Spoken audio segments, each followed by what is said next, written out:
Sa wala pa rin nakaila kung saan nga klase nga tanom no kini. Ni. Mo ni siya gitawag og tuble.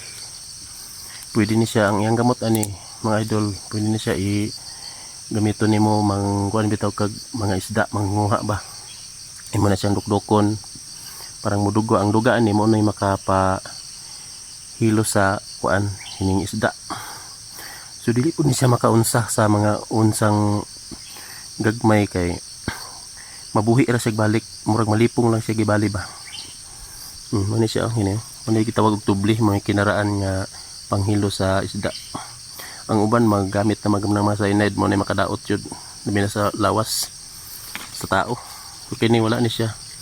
Malipong ra ang mga isda ini tapos mo nang imong kuhaon. Pag humakalipong pila ka hour, pila ka oras, mubalik ra po ni siya kaulian. Mo ni siya gitawag og tubli. Ang gamot po ani mga idol, pwede po ni siya kanang naay kanang buntis. May gitudlo sa akong mga ginikanan sa una nga pwede po ni siya ibakos ang kaning ihang gamot panang kanang buntis bitaw pang bugaw daw sa mga dili maayo muna siya. Mo ni gitawag tuble no. Mo ni ang dahon no. Na mga kasway, na mga gaway-gaway no, tagas. Muna siya. Wala yun may nagpawala ni kay may karaan kayo nga tanom nila sa akong mga ginikanan sa una. Mo ni gitawag og tubli. Manguha mig isda sa una ini mga idol. Amo ni siyang dukdukon ihumol na mo sa kuan tubig. Tapos igo ang kaning mga isda, mga lipong, motong dali na kasi dakpon.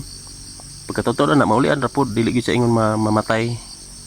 Munay kinaiya ni, wala sa kinaraan ba nga paan pagkuha sa isda.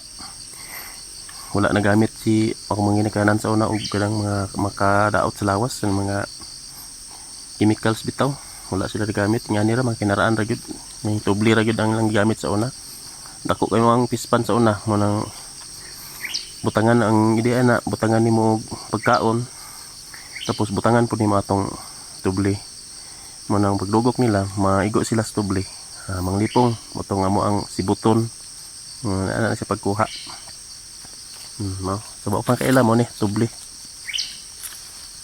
God bless mga idol.